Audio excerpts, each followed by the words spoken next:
కేంద్ర ఎన్నికల సంఘాన్ని బీఆర్ఎస్ నేతలు కలిశారు. తెలంగాణలో డబుల్ డూప్లికేట్ ఓట్లను తొలగించాలని విజ్ఞప్తి చేశారు. ఎన్నికల సంఘంతో భేటీ అయిన వారిలో BRS parliamentary party leader Ravichandra, మాజీ MP Vinod, BRS general secretary Somu Bharat తదితరులు ఉన్నారు.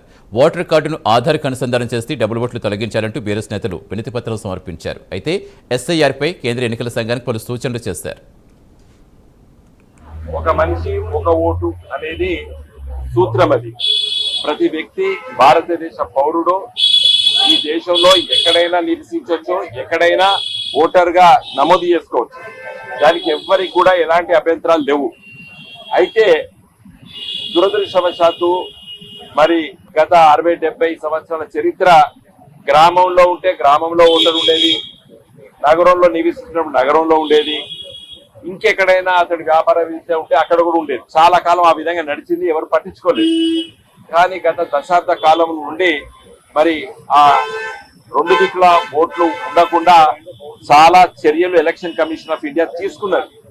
కొంతవరకు మరి సఫలీకృతం అయినాం, కానీ కొన్ని సమస్యలు ఇంకా చాలా ఉన్నాయి. ఉదాహరణకి మరి సమైక్య ఆంధ్రప్రదేశ్ రాష్ట్రంలో తెలంగాణలో ఉన్నటువంటి హైదరాబాద్ రాజధానిగా ఉండే, మరి సీమాంధ్ర ప్రాంతము రాయలసీమ ప్రాంతంలో ఉన్నటువంటి వాళ్ళు అక్కడ ఓటు హక్కు ఉన్నది, హైదరాబాద్ నగరంలో కూడా ఉంది. ఎక్కడో దగ్గర చూస్ చేసుకోవచ్చు. వాళ్ళు హైదరాబాద్ లో ఉండాలంటే హైదరాబాద్ లో ఉండొచ్చు, లేకపోతే వాళ్ళ రాష్ట్రంలో ఉంటే వాళ్ళ రాష్ట్రంలో ఉండొచ్చు, తప్పేం లేదు. అయితే అక్కడ ఒకసారి అసెంబ్లీ ఎన్నికలు జరుగుతున్నాయి, ఇక్కడ ఒకసారి అసెంబ్లీ ఎన్నికలు జరుగుతున్నాయి. ఆ ఓటర్ మహాశయుడు రెండు దిక్కుల రాష్ట్ర శాసనసభకు ఓట్లు వేసుకుంటున్నారు. అదే విధంగా తెలంగాణలో ఉన్నటువంటి పౌరులు వాళ్ళు కొంతకాలం నుండి వేరే రాష్ట్రాల లోపల మరి వాళ్ళు ప్రతినిధుల కోసం పోయారు.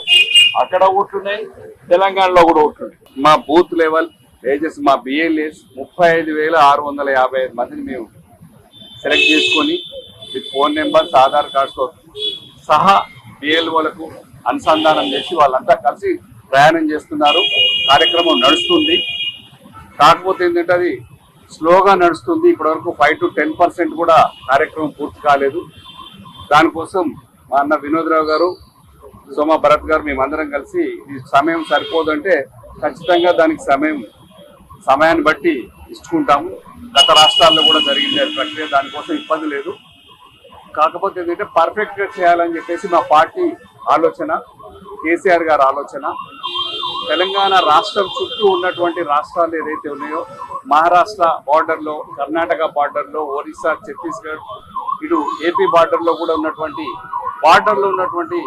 ఓటర్ అక్కడ ఇక్కడ కన్ఫ్యూజ్ కాకుండా వారికి ఒక సౌకర్యం ఈ ఎస్ఐఆర్ ద్వారా వచ్చేది ఏంటంటే వారు ఎక్కడైనా సరే స్వేచ్ఛగా ఓటు వేసుకోవచ్చు. మా తెలంగాణలో వేసుకోవచ్చు. వీఆర్